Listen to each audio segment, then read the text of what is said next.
What happens when a fearless delivery courier collides with New York's most untouchable billionaire? Brenda McDonald never backs down from anyone, not even Richard Douglas, the ice-cold CEO who thinks money can buy silence. Their explosive encounter goes viral, igniting a war of words, pride, and unexpected attraction. He's built walls higher than his skyscrapers. She's the fire that threatens to melt them all. In a city where power rules and vulnerability is weakness, can two people from opposite worlds find something real? Subscribe now and hit that notification bell because this story will leave you breathless. Like this video if you believe love can break any barrier. The coffee was scalding hot, and Brenda McDonald knew it the second her bike tire caught the edge of the curb. Time seemed to suspend itself in that crystalline Manhattan morning as she flew forward, her delivery bag swinging wildly, the two grande lattes launching from her grip like caffeinated missiles. She hit the pavement hard, palms scraping concrete, but that pain was nothing compared to the horror of watching those cups arc through the air in perfect, devastating trajectory. They hit their target with precision, a tall man in what was clearly a $3,000 coat, the kind of charcoal gray that screamed old money and new power. The liquid exploded across his chest, steam rising in the cold October air, and for one horrible moment, the entire corner of 5th Avenue and 52nd Street went silent. Brenda scrambled to her feet, her heart hammering. "Oh my God, I'm so sorry. I didn't, the curb just..." The man turned slowly, and Brenda felt her apology die in her throat. She recognized him instantly. Everyone in New York knew that face. Richard Douglas. The Richard Douglas, CEO of Douglas Enterprises, the tech investment giant that had transformed the skyline with their headquarters, a gleaming tower of glass and steel that reflected everything but revealed nothing, just like the man who built it. His eyes were the color of Arctic ice, and right now they were fixed on her with an intensity that made her want to disappear into the sidewalk. The coffee dripped from his coat onto shoes that probably cost more than her month's rent. "Do you have any idea," he said, his voice low and controlled in a way that was somehow more terrifying than shouting, "how much this coat costs?" Brenda felt something shift inside her. She'd apologized. She'd meant it. But that tone, that dismissive, cold superiority, ignited something she'd spent years trying to control. "Do you have any idea," she shot back, straightening to her full height, "how hard some people have to work to afford the coffee you just wore?" His eyes widened fractionally. Apparently, nobody talked back to Richard Douglas. "I could have you fired," he said quietly. "For what? Having a bike accident? Being human?" Brenda felt her anger rising, fueled by every rich person who'd ever treated her like furniture, every dismissive glance, every time someone had assumed she was less than because of her uniform or her skin or her zip code.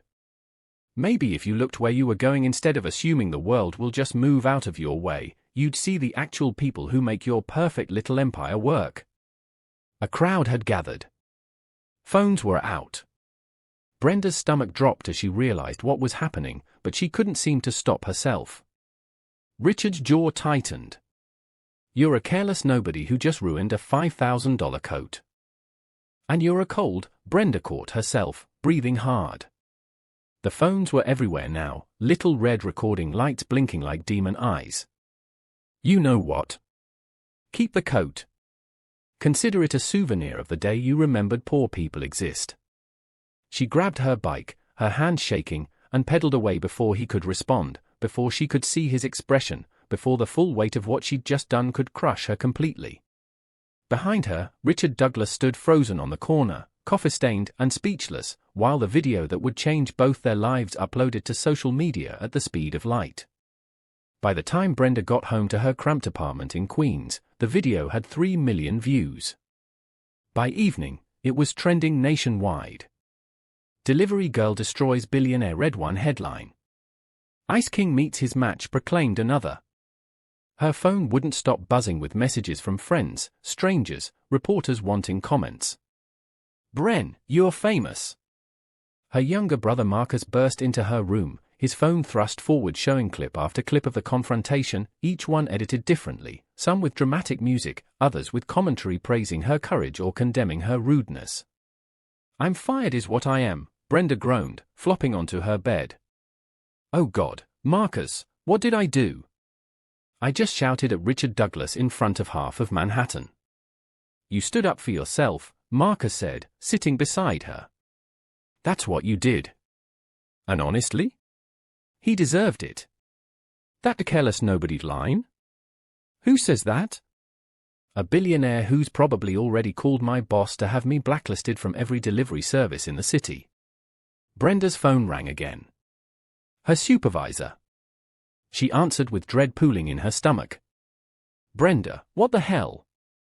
Tom's voice was strained. Do you know how many calls I've gotten today? I'm sorry, Tom. I'll clean out my locker tomorrow. Clean out your what? No. Listen, I've gotten 50 calls, and you know what? 40 of them were people wanting to hire you specifically. You're the most requested courier in the city right now.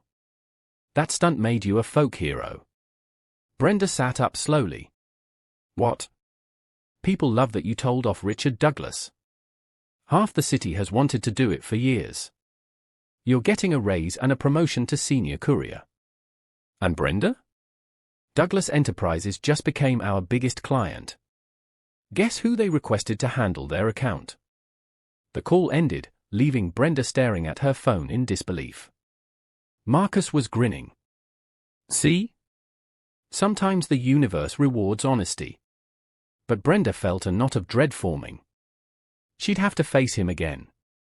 The man whose eyes had looked at her like she was nothing, whose voice had dripped with contempt. And now she'd be delivering to his building, seeing him regularly, a constant reminder of the worst moment of her life. I don't think the universe is rewarding me, she said quietly. I think it's testing me. The Douglas Enterprises tower loomed above her like a judge's gavel 3 days later. Brenda adjusted her uniform, checked the delivery tags on the packages, and tried to calm her racing heart.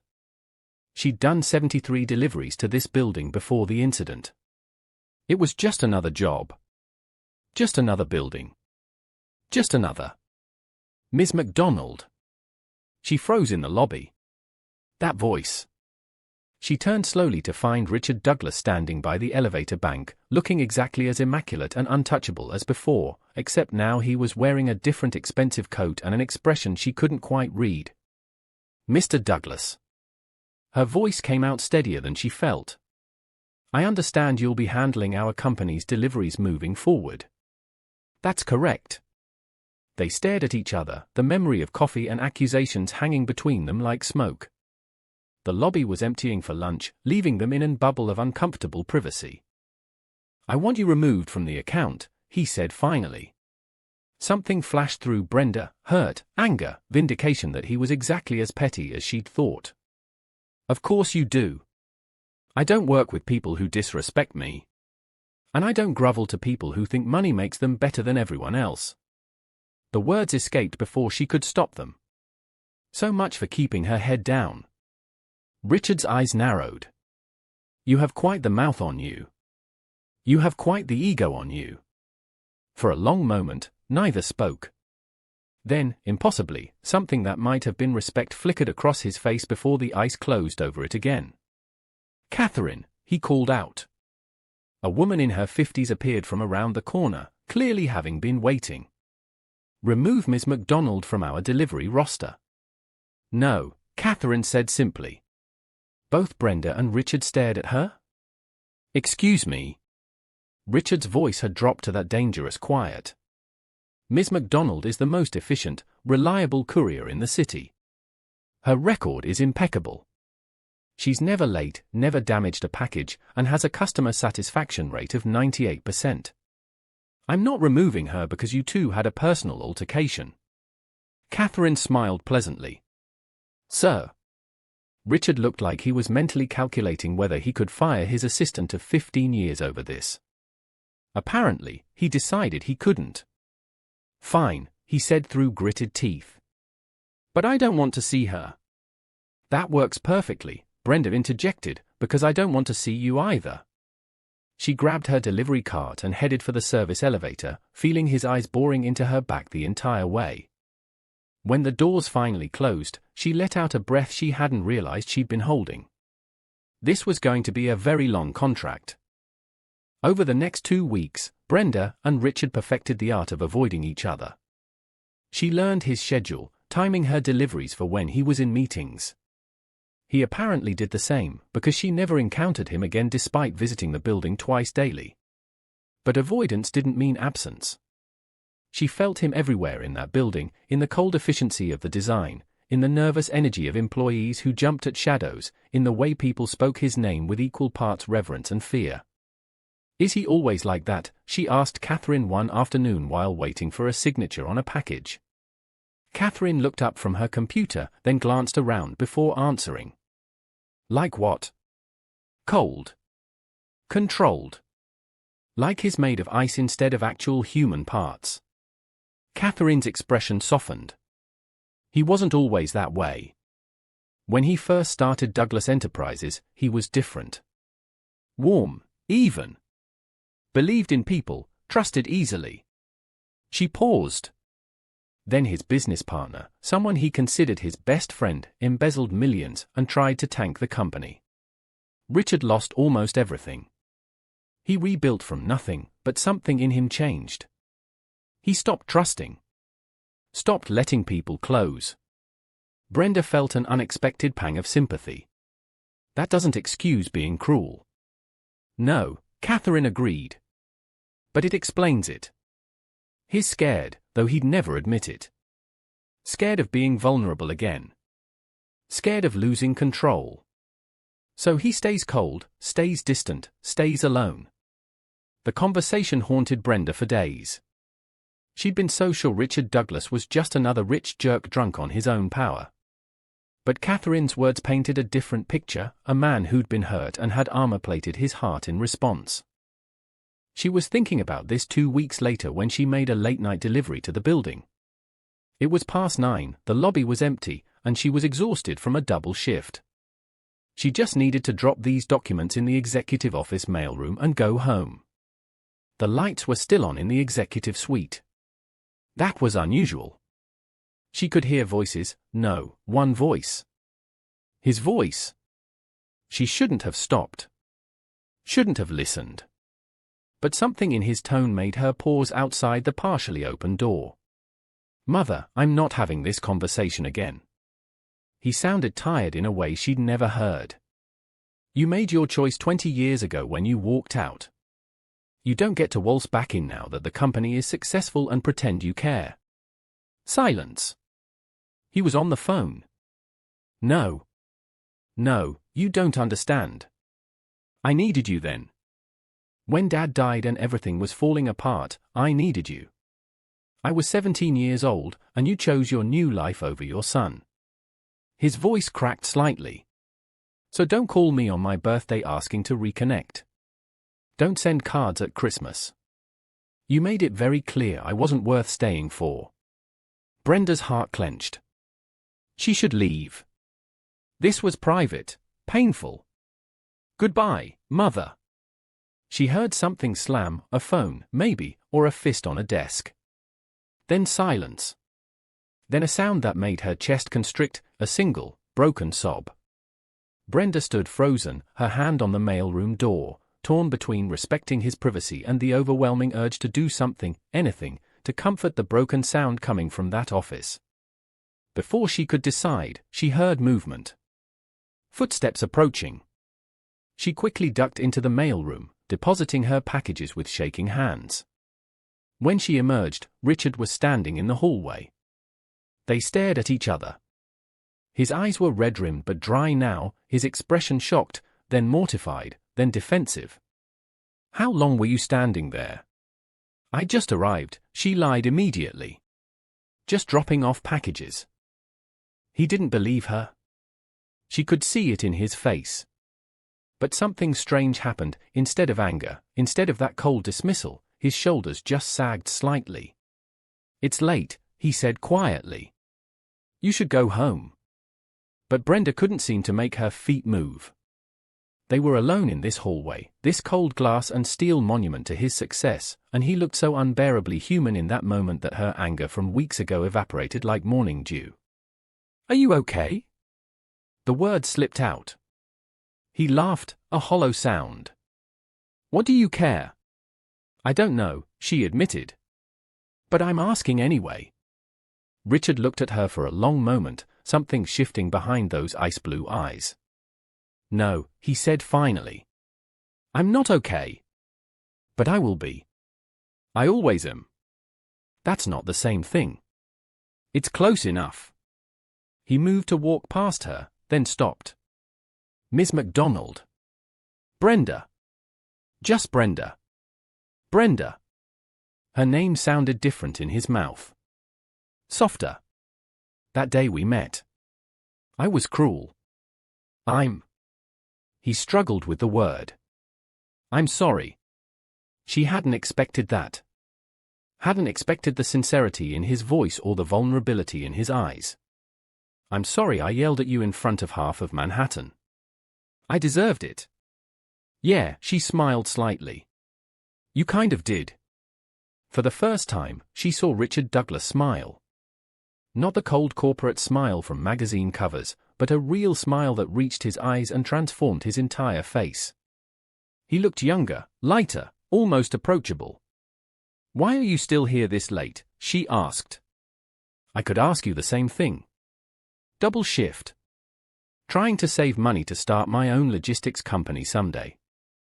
She wasn't sure why she was telling him this. Your turn. He hesitated, then answered. It's my birthday. I'm 37 today. I always spend birthdays working. Easier than being alone. That's the saddest thing I've ever heard. Probably is. He looked at her curiously. You're not like most people. Most people haven't accidentally assaulted you with coffee.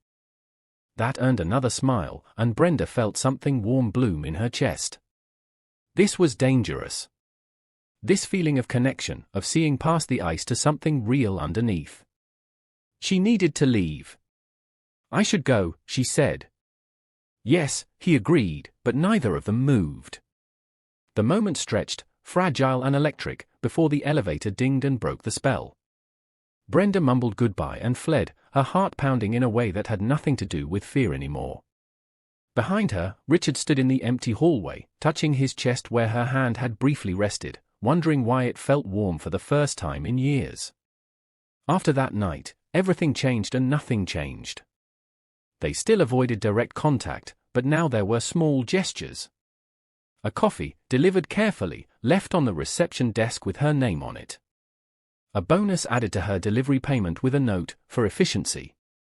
They were circling each other, two planets pulled by gravity but afraid to collide again.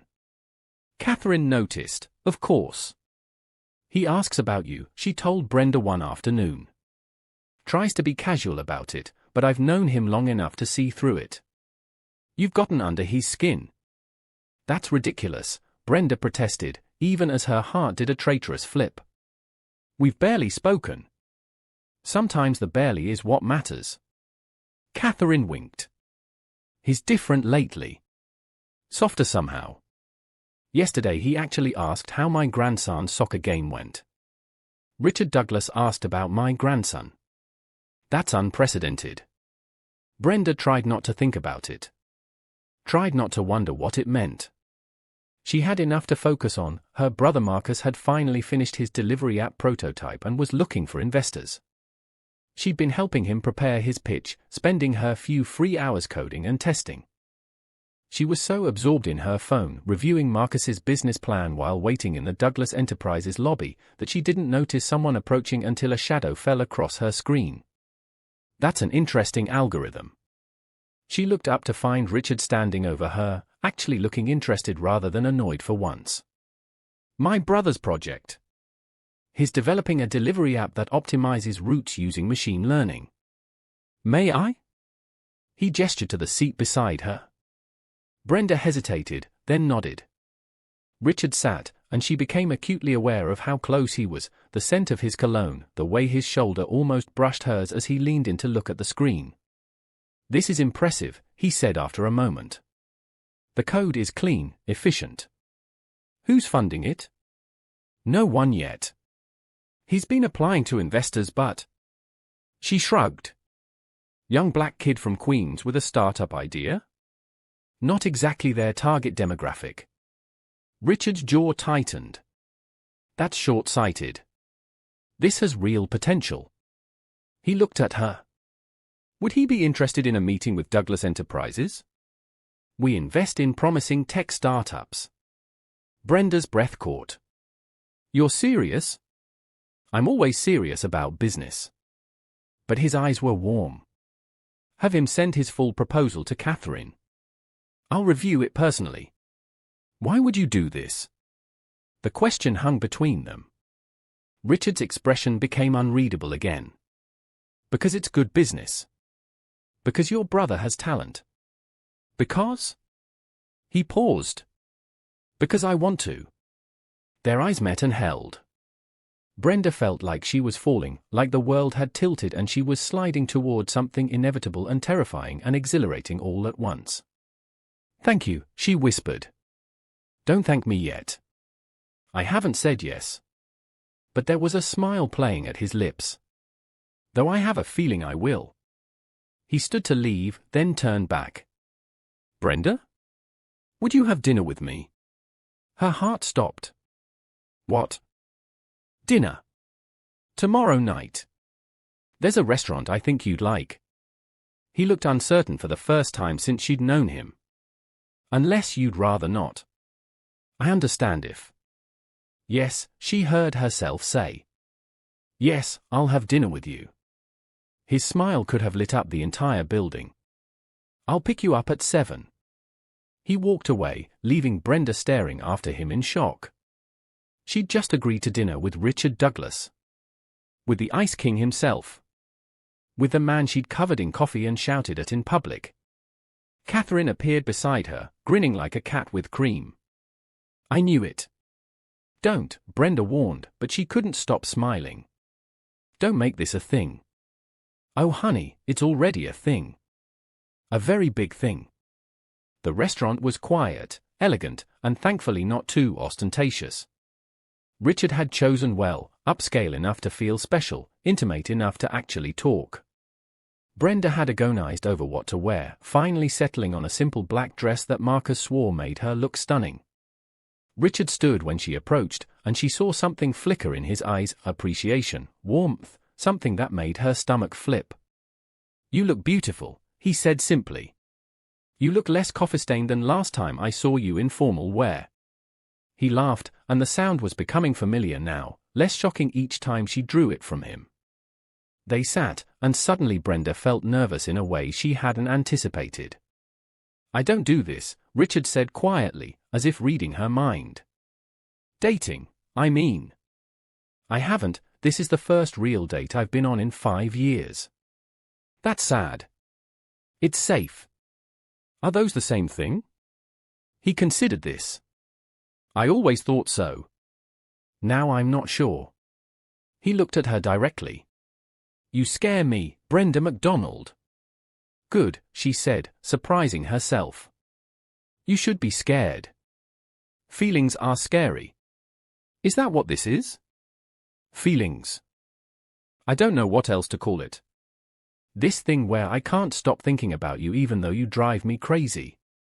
This thing where I see you in my head at night and wonder what you're doing, if you're alone in that big cold building. This thing where every time I see you, my heart does this stupid flutter. She caught herself. Sorry. That was probably too honest. No. His hand reached across the table, covering hers. It was perfect. Because I can't stop thinking about you either. You're the first thing I think of when I wake up and the last thing before I sleep. You make me want to be warmer, softer, better. You make me want to try. Brenda's eyes stung with sudden tears. Richard? I know I'm not easy. I know I'm cold and controlling and probably emotionally unavailable in about 17 different ways. But when I'm with you, I don't feel that way. I feel possible again. She turned her hand over, lacing her fingers through his. Then we'll figure it out together. The scary, messy, complicated parts. Together. Together, he echoed, and squeezed her hand. They talked for hours. About his childhood, about hers. About the betrayal that had hardened him, about the struggles that had strengthened her.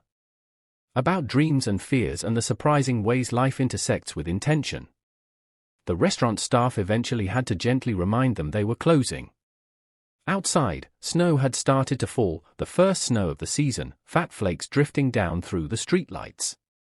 "It's beautiful," Brenda breathed, tilting her face up. Richard was looking at her, not the snow. "Yes. It is." She caught his gaze and smiled. "That was incredibly cheesy." "I'm finding I don't mind being cheesy with you." He stepped closer, his hands finding her waist. "May I kiss you?" Instead of answering, Brenda stood on her toes and pressed her lips to his. The kiss was soft, tentative, perfect. When they pulled apart, both were smiling. "This is crazy," she whispered. 3 weeks ago I hated you. 3 weeks ago I deserved it." He kissed her forehead. "Tomorrow I want to wake up as someone who deserves this instead." "You already do." The next week felt like a dream. Richard took Marcus's meeting personally, and by the end of it, had committed to a significant investment in the app. Brenda barely believed it was real until the contracts were signed. But more than that, she and Richard were building something. He showed her his world, the board meetings and business deals, letting her see the strategy behind the empire. She showed him hers, introducing him to her neighborhood, the corner stores and street vendors, the real New York he'd forgotten existed from his tower. He was different with her. Softer. The staff noticed. Catherine was unbearably smug about it. The tabloids noticed too, but this time the headlines were kinder, Ice King melts for Courier Queen. Everything was perfect. Until the second video surfaced. Brenda was at Richard's penthouse when Catherine called, her voice tight with panic. "Turn on the news. Channel 7. Now."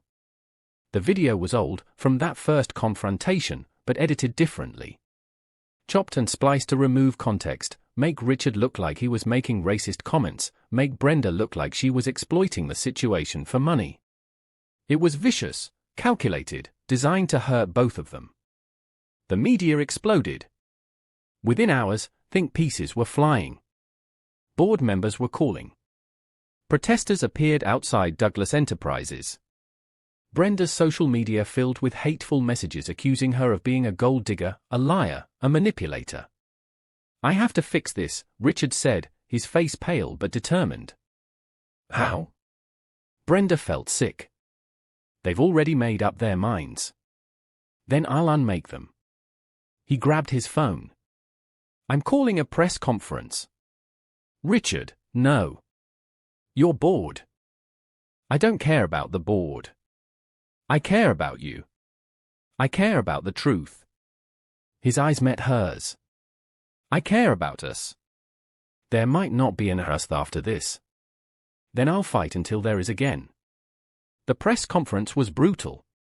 Richard stood at a podium in front of what felt like every journalist in New York, cameras flashing like artillery fire. His board had advised him to release a carefully worded statement and distance himself from Brenda. Instead, he'd written his own speech. "I was wrong," he began, his voice clear and strong. "That day on Fifth Avenue, I was dismissive, cruel, and elitist. Brenda McDonald showed me something no one else had the courage to show me, the truth about who I'd become. She held up a mirror, and I didn't like what I saw." He paused, gathering himself.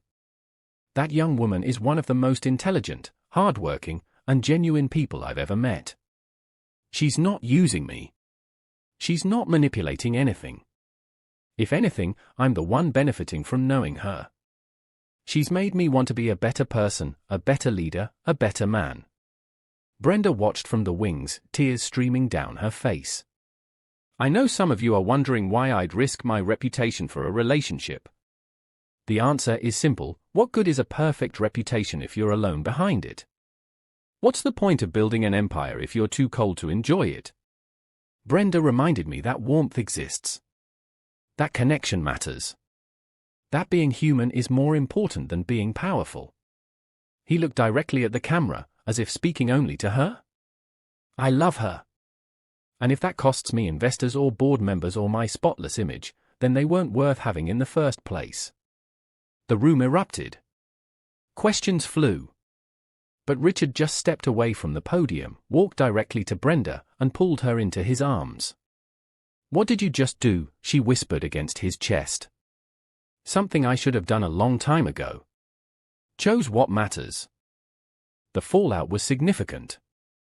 3 board members resigned. 2 major investors pulled out. The stock dipped. But something unexpected happened. Public sentiment shifted. People were moved by Richard's honesty, by his willingness to be vulnerable. New investors reached out, younger ones who appreciated his authenticity. The stock recovered within a week. More importantly, Richard started implementing changes at Douglas Enterprises. Better wages. More diverse hiring. Community investment programs. He was becoming the leader Brenda had seen glimpses of, the man Catherine remembered him being before the world hardened him. 3 months later, on a snowy evening that mirrored the night they first kissed, Richard took Brenda back to the corner where they'd first collided. Full circle, she said, smiling. Almost. He pulled out 2 cups of coffee from behind his back. Thought we should reenact it properly. You're not going to throw that on yourself, are you? I was thinking more along the lines of this. He handed her 1 cup, raised his own. To collisions that change everything. They clinked cups and drank, and Brenda felt the warmth spread through her chest, not from the coffee, but from the man beside her, from the impossible journey they'd taken together. I have something for you, Richard said, setting down his cup. He pulled out a small box, and Brenda's heart jumped into her throat. Before you panic, it's not that. Not yet. But someday, if you'll have me. Inside was a key. It's to my apartment. I want you there. I want to wake up to you, come home to you, build a life with you. I want messy and complicated and scary. I want real. Brenda took the key with shaking hands. I want that too. All of it. The messy parts and the beautiful parts and everything in between. Together. Together. They kissed as snow fell around them, 2 people who'd found each other in the collision, in the fire and ice, in the unexpected grace of being seen completely and loved anyway. A year later, McDeliver Logistics launched with Douglas Enterprises as its first major client and investor. Marcus's app integrated seamlessly with Brenda's company, creating a new model for urban delivery. Richard stood beside her at the launch party, his arm around her waist, looking proud and happy and wonderfully, perfectly warm. Catherine approached them with champagne. I knew it from the start, you know. That day in the lobby when you 2 were glaring at each other like feral cats. I knew. You're a menace, Richard said affectionately. I'm a romantic. There's a difference. Brenda laughed, leaning into Richard's warmth. She thought about that morning on 5th Avenue, about coffee and collision and the angry words that had started everything. She thought about how life's best moments often arrive disguised as disasters. What are you thinking about? Richard asked softly. About how grateful I am for that curb, she said.